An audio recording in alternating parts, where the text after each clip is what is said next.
Good morning, everyone. Welcome to It's a New Week, and we have 5 days to do 55 minutes of current and relevant business conversation. That's what we do here on Business Morning. I'm Ini John McQuarrie. We'll start from what's going on in the global oil space. Prices were mixed on Monday after renewed military strikes between the U.S. and Iran over the weekend reignited concerns over crude supplies from the Middle East. And we see the color change again from the red now back to the green, but not a lot of movement yet. We don't know how long this will stay that way, but it's up. That's talking about Brent 0.32%, $72.21 a barrel, and WTI is also up almost 1% at $69.86 a barrel. And we know that the weekend was a strike and counter strike, and the day before the start of the Iran war, international benchmark Brent futures rose 0.32%. The moves follow clashes between the U.S. and Iran that threatened to derail negotiations that's aimed at ending the conflict. U.S. officials from both sides say that they would pause hostilities and allow commercial vessels to freely transit the strategically vital Strait of Hormuz. The U.S. military attacked a number of Iranian targets after a commercial tanker in the Strait of Hormuz was reportedly struck by projectile on Saturday. Iran's neighbors, Kuwait and Bahrain, also reported incoming missiles and drones overnight. The renewed violence has prompted U.S. President Donald Trump to warn Iran on Sunday of devastating consequences if this continues.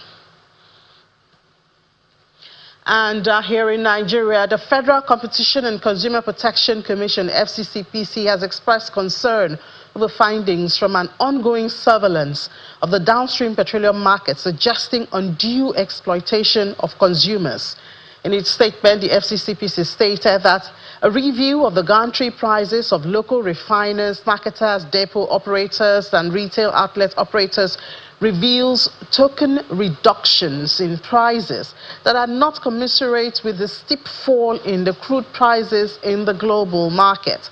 Following a ceasefire accord between the U.S. and Iran 2 weeks ago and the reopening of the Strait of Hormuz, crude prices have fallen, and we've seen it down to about $72, and that's a sharp drop from the peak of $120 per barrel in April. Across global markets, crude prices have since returned to February levels. And let's also stay here in Nigeria and see how the market fared last week. We know it's a bearish market at the NGX. Analysts say it is preparation for the big IPO, especially in Nigeria, the Dangote refinery. But what we see is investors keep taking out funds from the market. Last week, the market lost 1.65% from the oil share at 232,049.02. And equity cap was at 148,000.90 trillion naira. And of course, we did see the major, like the banking and all of that. We saw all of those losing a lot of money, trillions of naira. I think at the peak of it, it was about 3 trillion naira. That, I believe, was on Thursday, that was taken out of the market by investors in one trading session. And then sectors like banking, consumers, they felt a whole lot of it, as well as industrial. Industrial goods had the steepest drop, more than 8% down is what we saw. Insurance also felt it. Oil and gas, Aradel was at the top of that. But we still had some top gainers: Nichols PLC, International Energy Insurance and Guarantee Trust Holding Company Limited. We saw them as the top gainers. Top losers: Trans Nationwide Express, Deep Capital Management and Trust PLC, and Abbey Mortgage Bank PLC. Top trades had Access Holdings PLC, Fidelity, and Chance Holding Company PLC. Well, on Friday, we did hear that the federal government has accessed the first $1.5 billion from its $5 billion financing agreement with First Abu Dhabi Bank, marking a key step in its plan to refinance expensive debt and breach the budget deficits. According to a report by Bloomberg, the funding was secured through a total return swap, with Nigeria providing naira-denominated securities valued at 133.3% of the loan as collateral. The remaining $3.5 billion will be drawn in phases. However, The International Monetary Fund has warned that derivatives-based financing can be complex and lacks transparency, while Fitch Ratings says that the arrangement could increase refinancing and foreign exchange risks if the naira weakens or domestic yields rise. The government says the facility will help reduce borrowing costs, support infrastructure spending, and diversify Nigeria's funding sources. And of course, we've heard a whole lot about this, all warning Nigeria against going ahead with this. But I guess the government sees it another way. Away from that, the Center for Promotion of Private Enterprises has expressed its reservation on the Senate's resolution to ban import of textile fabric. In a statement signed by the Chief Executive Officer, Dr. Muda Yusuf, the think tank believes that the move could have significant adverse consequences for the Nigerian economy, such as imposing substantial collateral costs on downstream industries, disrupt critical supply chains, and jeopardize millions of jobs and livelihoods. Dr. Yusuf recommends strategic government procurement, such as require military, paramilitary agencies, schools, and other public institutions to prioritize locally produced textiles and garments for their uniforms, create Textile Competitiveness Fund to channel part of textile-related import tax revenues into a dedicated fund, providing single-digit financing for technology upgrading and industry modernization, among others. Meanwhile, the Small and Medium Enterprises Development Agency is once again reiterating its support for the growth of small and medium enterprises. Speaking at a news conference to celebrate this year's World MSME Day, that was on Friday, the Director General of SMIDEN, Mr. Charles Odi, says that the agency will be partnering state governments to create SME centers while sustaining its funding interventions for small businesses across the country. Is that the people that was... We are at the final stage of getting our polytechnic license. So by this time next year, when we meet, when people write JAM, they will have the opportunity to feel that they want to go to Smedan Business School. When that guy who's hungry comes to Smedan, he can learn a skill of fashion design. All he needs to do is to go and buy raw materials. When he buys the raw materials, he comes here. We have 120 sewing machines. He can book one, convert that raw material into a suit like this and go and sell in the market. That's what all the people there are doing. We'll set up CNG conversion center for the auto technicians. We'll set up a green field for agriculture for the purpose of setting up GSM repair machines. When the essence of setting up our furniture, or the purpose of setting up the last one, which is our digital school, so that people here can learn skills that they can use to better their lives. Well, I guess that'll be good news, the opportunity to feel that you want to go to Smeden School, and then you can actually go there and learn what you want.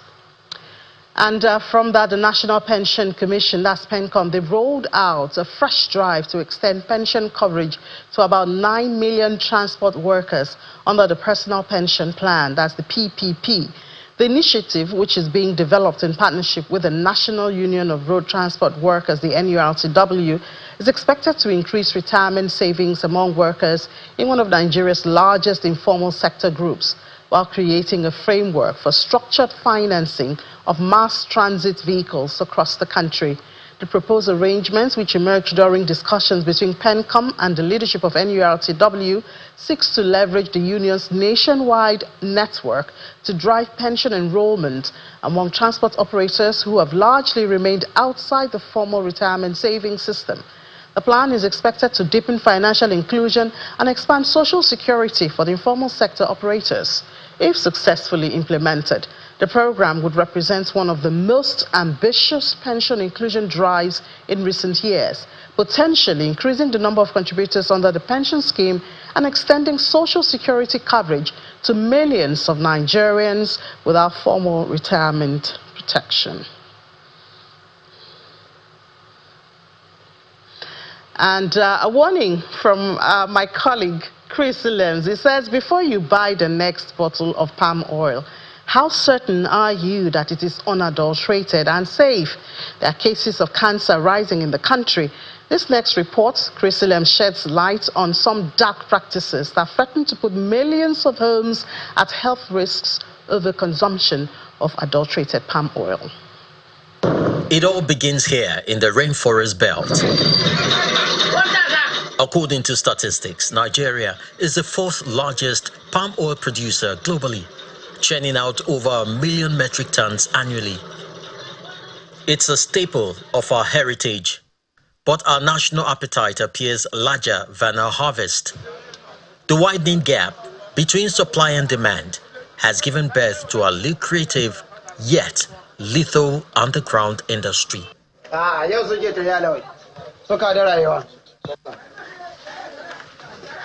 To stretch supplies and maximize profits, especially in areas that don't produce palm oil, bulk buyers and urban retailers are taking low-quality palm oil sludge and transforming its visual appeal. These are oils where they take either the dura or the tenera in small quantities, and then they mix them with fillers. These fillers I'm talking about range from cornstarch to grease to paraffin to transformer oil. And then this, because those fillers don't have the natural color of palm oil, they then use dyes, Sudan 3, Sudan 4, carcinogenic dyes. And the problem with this is that it's very difficult for most Nigerians to tell the difference between both. And when you consume these oils over a period of time, you find that this person goes down with cancer at some point. At our various markets today, some traders sell both side by side, claiming ignorance.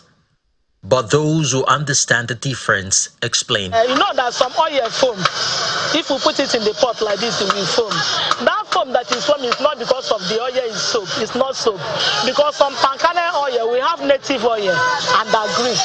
So that agric can foam, but they cannot give you bad taste. It's actually very easy to get the bad ones because they are the ones that are most rampant. So most time when I buy oil, how I know the good one is by the color and by the taste. Many a times when you buy bad oil, once you put it on fire, it starts to foam, and some of them ooze this like bad oil. And the worst is during like little cold weather, they just congeal. It will make some soup, like native soup, it will make it to black. And the effect of that oil in the mouth when you eat it, it will be as if the thing is gumming on your tongue. But how do you spot the poison in your pantry? The first thing to look out for is smell. You smell your oil, you're not getting that fruity, you want to start to check these other things. You want to check, you want to heat it a bit and see how much smoke is emanating. If you're getting a lot of smoke, black soot, do not consume that product. And then if you pour, even without heating, you pour the oil, and at the base of it, where you're expecting your fiber, right, you're beginning to see a sticky, gluey substance. That's not oil. The human cost is devastating. The National Agency for Food and Drug Administration and Control, NAFDAC, has repeatedly raised the alarm, categorizing Sudan dyes as severe health hazards. You know, in fact, in 2024, we went around the entire country from one state to another, you know, to sensitize the public against the use of or buying such products. What you need to watch out for and what you need to be careful in buying. Just before you buy your next bottle of palm oil, you must understand the responsibility falls on us all. NAFDAC can intercept shipments, but the ultimate gatekeeper is the consumer. For many, it's just a cheaper bottle of oil. But the true cost of these market shortcuts isn't measured in naira. It's measured in hospital wards and lost years. As humans grapple with a rising tide of cancer cases, the food we eat has become a silent battlefield. Chrisilem's Channels Television News. I wonder how Nigerians would intentionally inflict, problems on Nigerians. not even foreigners.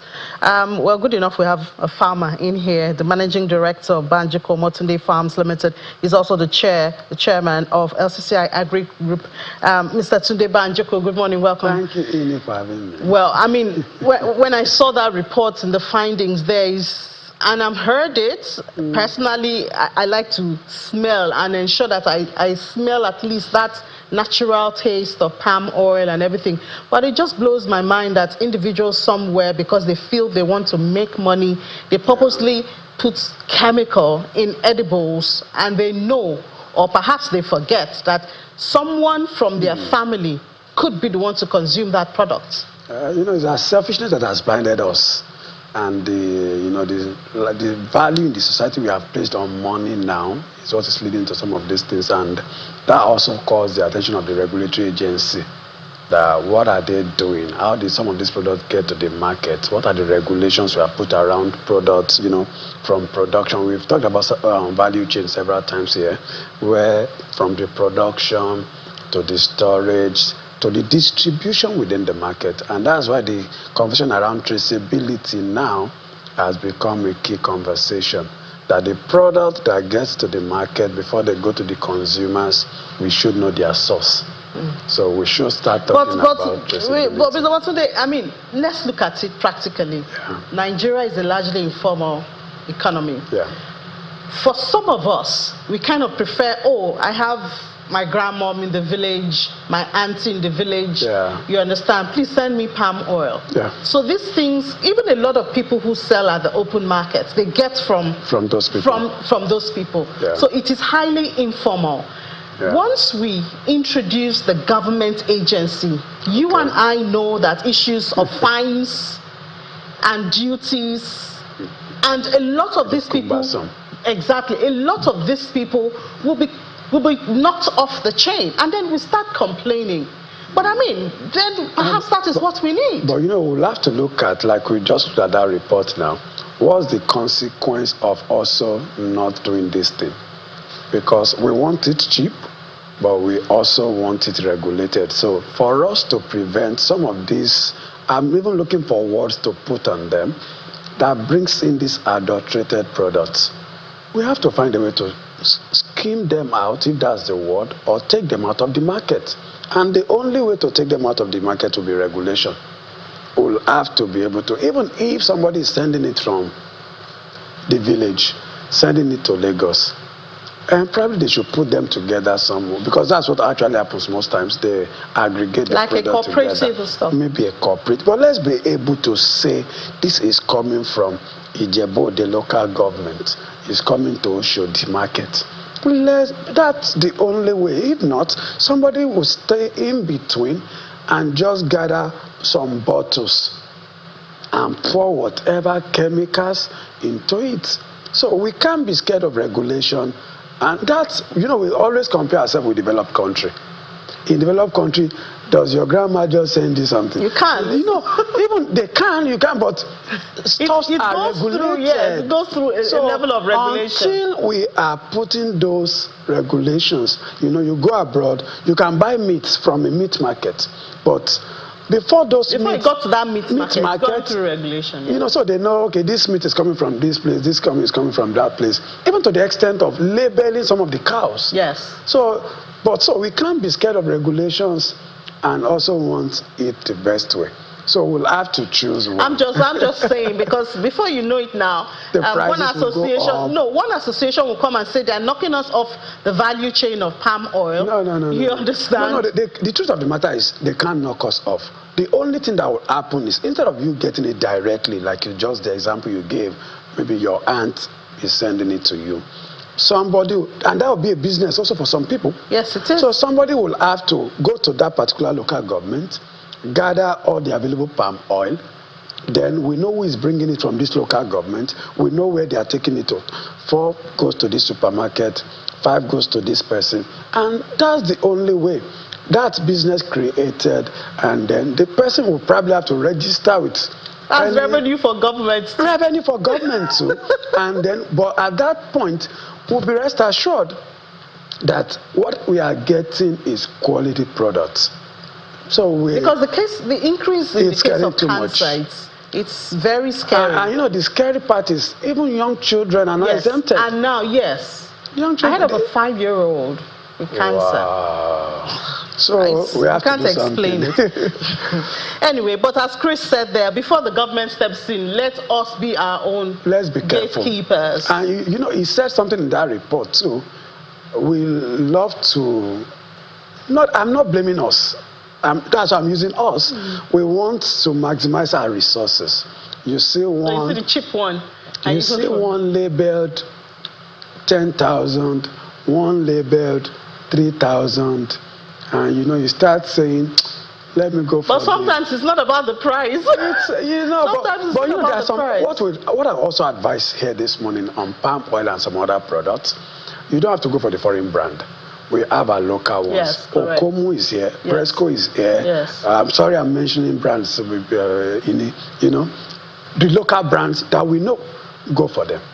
Because we can actually trace them. Those are traceable. Anyway, let's go to why you came here this morning. So we came because of this report saying that there's 5 million Nigerians will experience acute food insecurity this year. And then we've had so many numbers. There's also a total of $516 million required to reach 2.5 vulnerable people across the nation. The issue of food insecurity in Nigeria is not new. There's also a report that says about 3 million Nigerians under the age of 5 across are projected to suffer from severe acute malnutrition, all in this year, 2026. And we've traced a lot of this to insecurity. In Nigeria, a country like Benue State, for instance, we hear that a lot of the farmlands have been left not occupied. Farmers are running away from it. A lot of insecurity. It's a reality for people in Benue, Borno, and all of that. And it's more of a reality when it comes to us in the south, because we consume most of what they are producing. So recently we heard that the federal government inaugurated a committee to end rejection of farm exports over pesticide residues. I don't know if that's the priority of our problems now. It is one of it. It is one of it. But I mean, do we even have the food when we're talking about uninhibited farmlands in areas that are supposed to be the food basket of the country? It is one of it. So we'll try and separate the issues so that we see where they are connected. We just finished talking about adulterated palm oil. So the committee the government just set up now to look at pesticide residue in food, that also has to do with our health.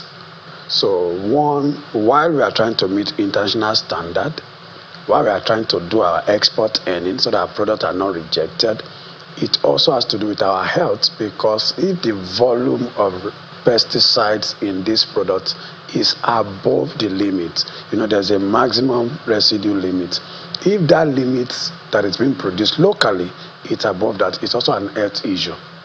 A major one as well.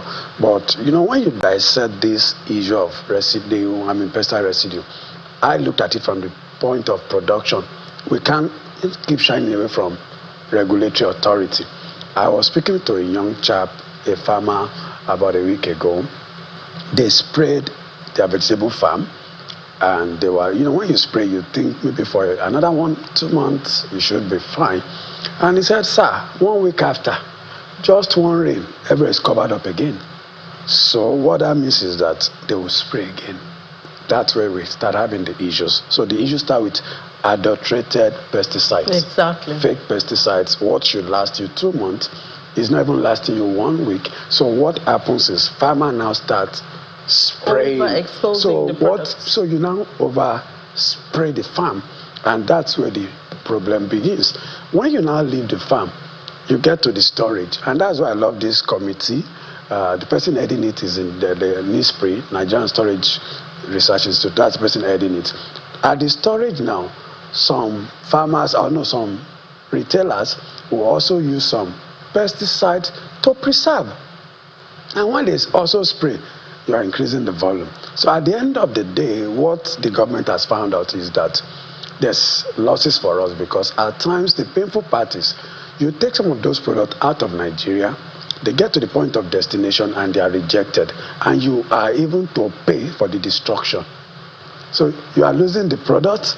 They will even now tell you that you have to pay for the destruction of that product. And even if it's not exported, if it's used in the country, then Nigerians are consuming poison into their body system. So you are consuming something that is probably going to be affecting you one way or the other. So that's why this committee is very good. The only thing Sorry, I don't have a problem with the creation of the committee. It's just that we have seen one too many committees. That's what I was about saying. Work. You know, I'm also part of one that was created last year, August. Okay. And after what was creation, that one? For cocoa, to boost cocoa trading in Africa. Have you been working? After that first meeting, we've not had any other meeting. You see. So, I mean, we get all this news and... You know, as I was coming this morning and I reflected on what I'm coming, I said, I'm also a part of a committee. And, you know, after the first meeting last year, August, and maybe... It's almost a year now. The minute of the meeting was posted on the WhatsApp group that was created, and I've not seen any other comment on that group.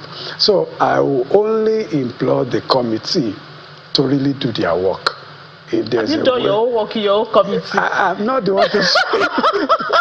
I'm a member of the committee. You're not the head of the committee. I'm not the head of the committee. Maybe you should reach out to the head of the committee. No, it was created in the office of the Minister of Trade and Investment. So, Dr. Jumoke is very active. Very active, but she's not the chair of the committee. Yeah. She just steers the committee. So she's a very active person, I admit that. So that's what I would just advise, that this committee should look at the various aspects of, like I said, both from, they shouldn't look at just how can we do bilateral trade conversation, let them accept our product, and that's not where we should start. We should start the conversation from the quality of products, because it's a major thing now. I'm sure some farmers listening know. Now you don't even know the product to buy in the market. Because well, who makes this pesticide? Are they imported? Are they some are imported, some are, I mean... Is there no standardization there? And you know, I think there was a day we discussed something around this here. Some of the product we are using has been banned in the country producing them. Yes, we've discussed that. So if they've been banned where they are being produced, why are we still... Are we less humans? Why are we still importing? So that talks about those in charge of that, NAFDAC, SON and all that, that these products have been banned. Why are they still being imported? Then if, for the ones that are being produced locally, who is monitoring the quality of... Because we'll keep going back to our first conversation this morning, where you are supposed to use maybe 3 liters of a particular product, constituent, you use 0.5, just because you also as a producer wants to make money. Yeah, you don't want to record the losses. You don't want to record losses, or you want to also maximize profit. You are thinking of power. Then you reduce the quality of what you are producing so that people can also come and buy more. Yeah. That's the intention. You don't want your costs or your price. You are lowering your cost one. Then there was one that I think happened some months back. I think maybe NAFDAC or something discovered a particular market in Lagos or somewhere in the east where they were removing the label, expired product label. They removed it and then put it back in the market. So when you push such product into the market, people will use more. So we can't separate the government, because I can't regulate. So we'll have to call the various government agencies responsible. But Mr. Banjoko, this doesn't solve the insecurity problem, which is also depleting our food production. No, we can't separate government from insecurity. Because look at the state you mentioned. 3 main states were flagged in this year's report. Bauchi, Adamawa, and Yobe states. Now, those are the 3 main states where the effect of what we are feeling this year is going to be more. And because you look at the number of IDP, people in IDP, even in our country, close to maybe, I think it's between 3 to 5 million people. These are people that should have been farming. Yeah. Now they can't farm, they're in IDP camps. So that's... And their farms have become home to... Their farms. So most of this, I was looking at a report some days back. There's a particular local government in Niger State called Mango. I realized it's bigger than almost 3 states, Lagos and some other states combined. Just one local government. So imagine if, I'm not saying Mango is not, it's been occupied now, but I'm talking about that's what we are seeing. If most places where they should have been farming, there are terrorists occupied. People are withdrawing from there. Yes. So that's why insecurity is a major thing that we have to address to reduce this number. And we are still battling with floods. We are still battling with the cost of production. All these things we'll have to address them to reduce this number. That's a whole lot to handle. They are scary. The numbers are scary. I know. You know the numbers All are right, scary. Mr. Banjoko, Managing Director of Banjoko Motunde Farms Limited, and also the Chair of LCCI Agri Group. Thank you for your time. Thank you. I guess our job is to keep talking about it. We'll keep calling the government to their, and people also to do their job. Thank you. Thank you. Let's take a break now. When we come back, we're concerned about phone fraud. We hear that Nigeria is one of the highest. We have the highest data of phone fraud. We'll talk about that in a bit. Please stay with us.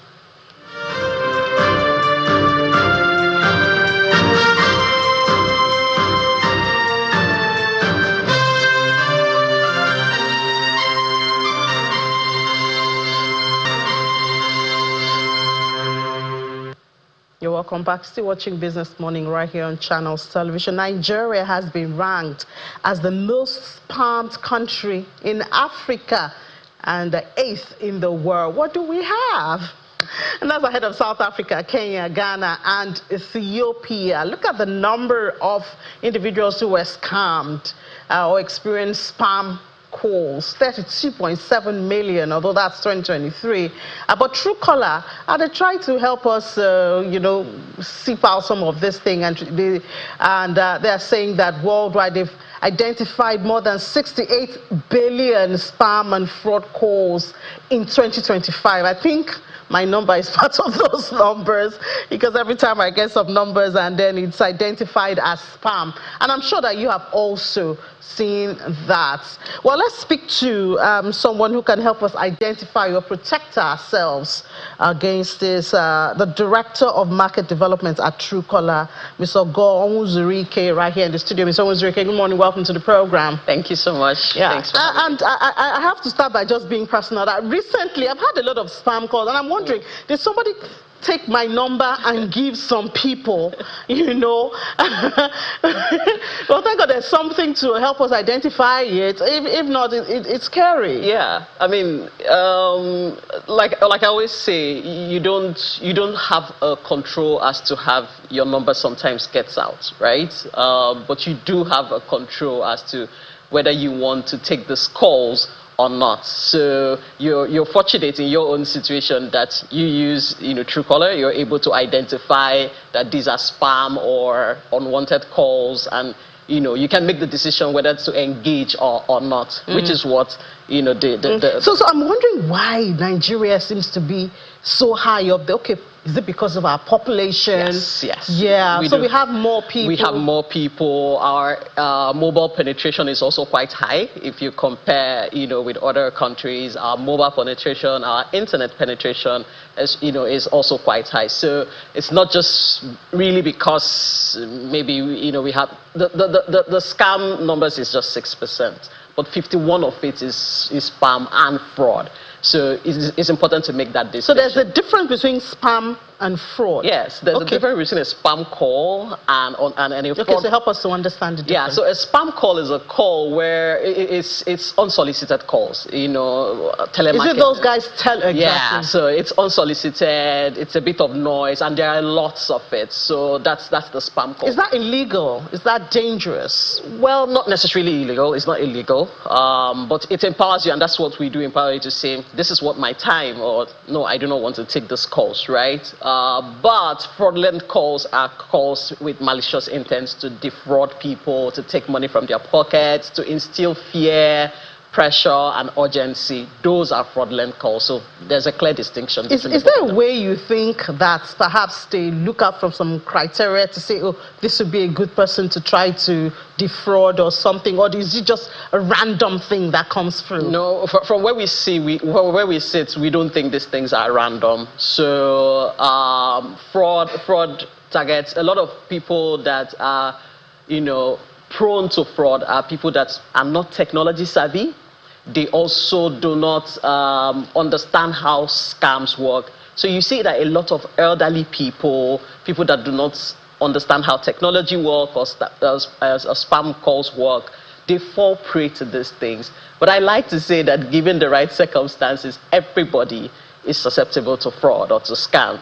The circumstances just have to be right, and then the call comes through. So what's the protection strategy that, especially as you mentioned, the elderly, I mean, for a young, upwardly mobile person, you somehow, you can ignore the call. But, you know, sometimes the older ones, they don't know if it's their children calling them, and they don't always get those calls, so they just want to pick up the call. Absolutely. And that's why there are two ways. So most elderly people or from low-income groups, right? We recently launched the Truecaller Lite, which is a 10 MB app that can sit on any phone, you know, so no matter how low... But that's okay. no matter how low end your phone is, you can have that. The second way is for the high-tech people. You can protect your own family, you can protect your loved one from your own phone, right? You can look at it and say, I can protect my mom from wherever she is. You don't have to be in the same city. So your mom you can know when your mom is getting a spam or a fraudulent call. Do you connect their number to your number? Yes, you can put them on a family plan. So just like you have you put everybody on everybody that you love, and you can remotely decide, like, no, this is not right, and hang up. But there's no way you can stop the call from going through. If you have auto block, which is we also do that. We have auto block features which allows you, which automatically blocks out everything. You don't even get to see it at that point. So yes, there is that functionality and feature as well to make sure that it doesn't even get through at all. So from your findings, is it Nigerians trying to defraud Nigerians? Because sometimes some people call you and tell you they are abroad. Yeah.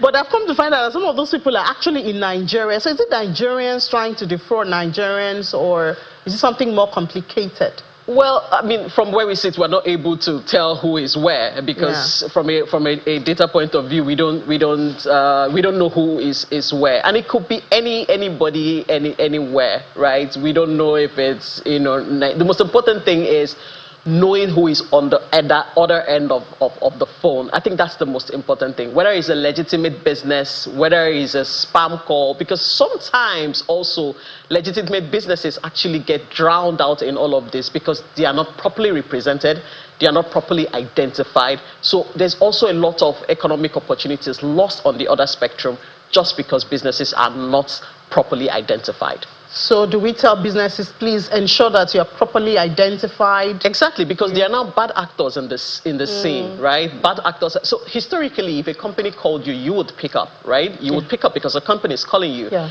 But we now have bad actors in the claim to be companies, right? So and business impersonation, which is a type of scam typology, is one of the scam typology that is on the rise in the sub-Saharan Africa. So they claim to be businesses.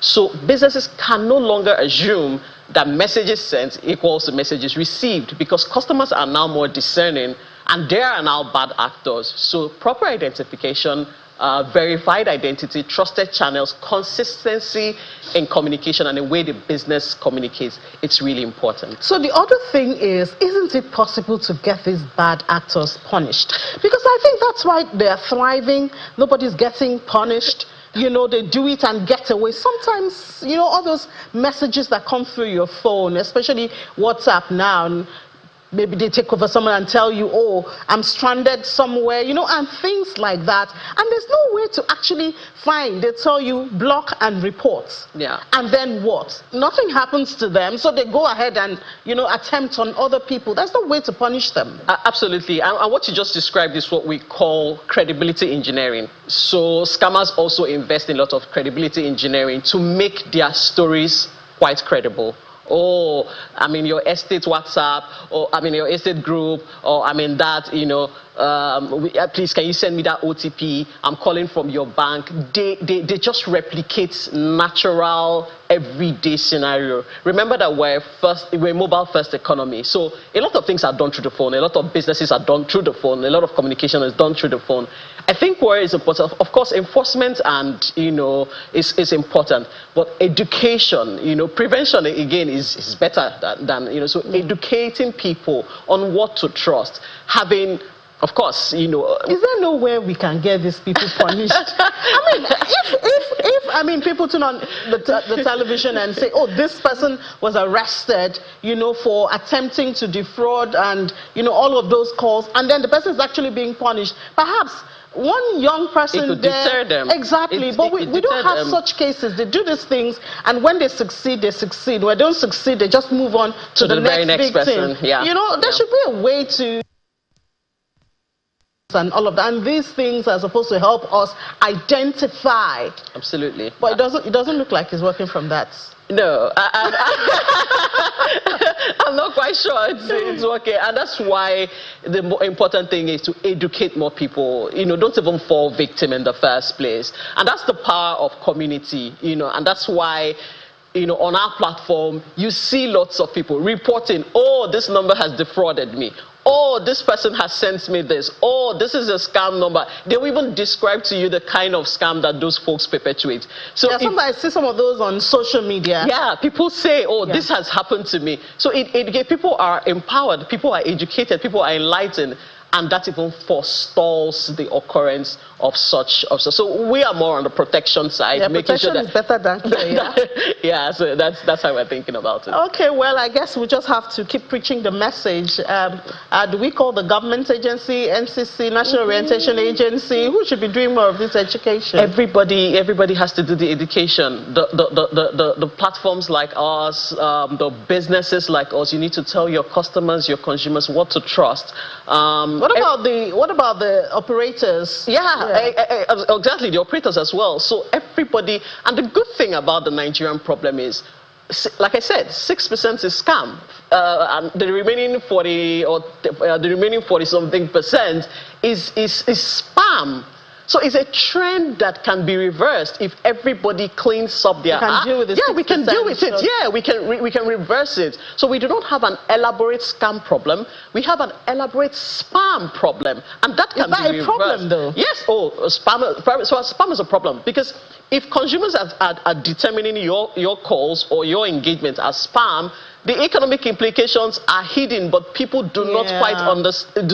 It's hidden and it's not quite visible. Let me tell you how. The phone becomes something that you ignore. It's not something you look at it as spam. You ignore it, right? And when you ignore it, who tags it spam though? It's the carrier. No. The power is on the community to determine. The consumers have the power to say. So is it a consumer that has tagged it spam? So when it comes through to me, then it comes out as spam because somebody else has tagged it spam. Not just one person. Millions of people would have. So you don't leave the power in one person. Millions of people would have tagged it as spam. So once the number of people tag a certain number as spam, when it goes out, or fraud, yes, it's spam or fraud. Yes. So those two categories. Yeah. Is it a spam or fraud? When miss certain internal threshold before it can be, because you can't be malicious. I mean, just maybe I'm owing you some money. Exactly. Maybe you're owing me. I'm owing you some money and I don't want to pay, and then you're calling me and I just that's malicious, right? So that does not hold. Yeah. A considerable number of people have to have had the same experience to be able to tag that number as spam. But you see, what that drowns out is the legitimate businesses that are trying to. Does that have to ignore a lot of spam calls? Exactly. And some of them may have been companies, Exactly. So the onus now lies on those companies to identify themselves properly. So communication identity has become a critical component of communication. It's not just enough to say, oh, I want to reach 100 million people. Do they even know you are the one that is trying to reach them? So identity has become a critical part of communication. You can no longer assume that messages sent is equal to message received, because the consumer behavior is shifting and is changing. All right, thank you so much. It's been a lot of enlightenment this morning. Maybe I'll answer some of those spam calls. I don't miss out on a business deal that's coming my way. Yeah, but more importantly, the businesses should make sure that they are not marked as spam by just. All right. So businesses, please identify yourself properly so that I will answer your call. Thank you so much, Director of Market Development at Truecaller, Ogo Uzurike. Thank you. Thank you for having me. All right. Let's take a break. When we come back, we'll go global. Please stay with us.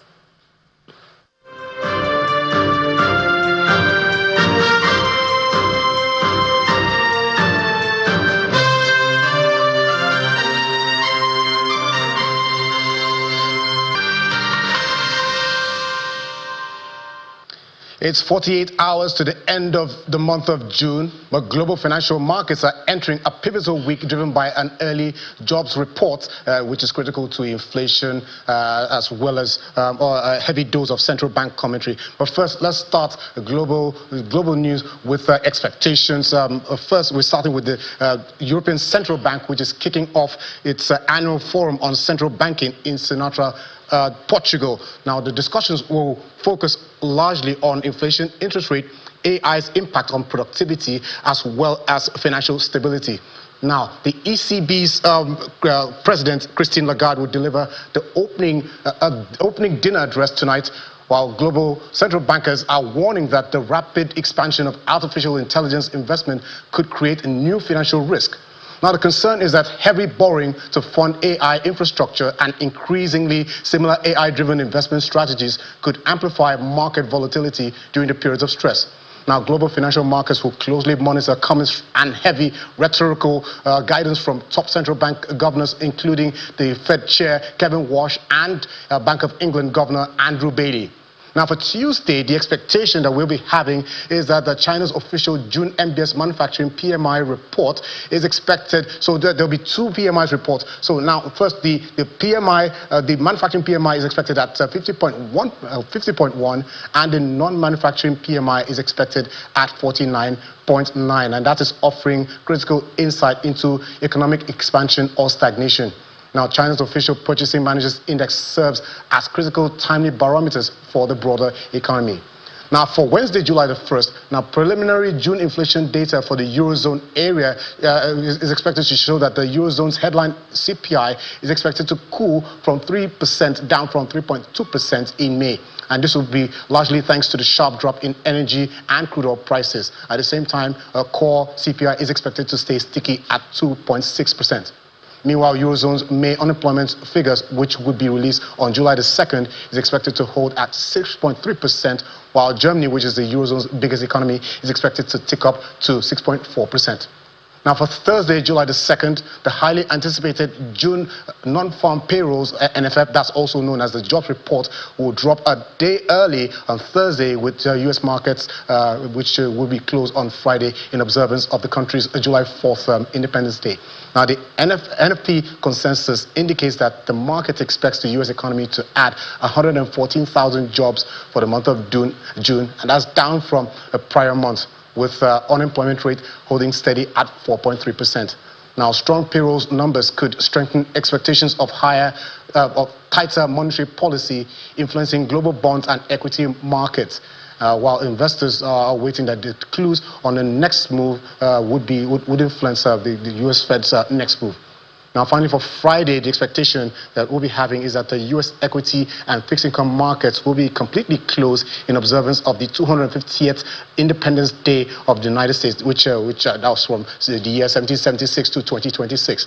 Now, because the U.S. Independence Day holiday, which is on July the 4th, falls on Saturday this year, both the New York Stock Exchange, NYSE, and the NASDAQ will observe the federal holiday on Friday. Now, while European and Asian markets remain open on Friday, global trading volumes are expected to be incredibly thin and prone to sharp, erratic movements as international desks attempt to digest Thursday's U.S. jobs data without any liquidity or participation from Wall Street.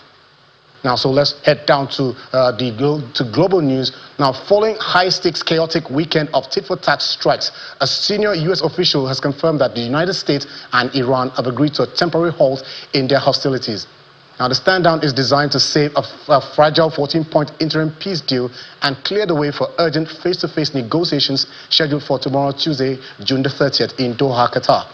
Now, the interim ceasefire, which was brokered on June the 17th, began unraveling late last week due to the conflicting interpretation of the Memorandum of Understanding, MOU. Now, specifically, the friction centers on the control of the Strait of Hormuz and access to unfrozen financial assets. Now, let's go over to AI-related news now. As the first half of 2026 draws to a close, a massive rotation is playing out across global technology boards. Now, this comes as South Korea announces an ambitious multi-year investment program aimed at strengthening its leadership in artificial intelligence and semiconductor manufacturing. Now, the country's president, Lee Jae-myung, said today that the plan is aimed at rejuvenating the economies of areas outside the capital, Seoul. He explained that the initiative is expected to involve hundreds of billions of dollars in public and private investment. Now let's move over to China, where we see that China and India and Hong Kong have emerged as the only major stock markets worldwide where top companies account for a smaller share of market capitalization than a year ago. And that's also underscoring their lag in the global AI race, which to talk about AI. Now, according to Bloomberg compiled data, in both China and India, the 10 largest companies in each nation now account for about 19% of total market capitalization, and that's down respectively from 26% and 22% a year ago. Now, the data shows that these benchmarks have largely underperformed, especially compared to Taiwan and South Korea, where a few AI stars have lifted the entire benchmarks. Let's go over to metals market, where copper fell as much as 0.7% to $13,267.50 per ton on the London Metal Exchange and traded at 13,330 cents a ton at that's about 10:30 a.m. in Shanghai today, as Federal Reserve's hawkish stance and rising U.S. dollar continue to weigh on sentiment towards the industrial metals. Now, the Federal Bank of Richmond President Tom Barkin warned on Sunday that inflation was too high, although he did not see tentative signs that price pressures may moderate soon. Now, copper is on track for a monthly loss of more than 2% in June after posting record close before the month. Now, traders are tracking the outlook for U.S. monetary policy, while U.S. trade policy is also in focus amid expectation that the Trump administration may opt to impose a levy on inflows of refined metal. And that's global news for Monday and global expectation. I'll see you again on Business Incorporated at 1:30.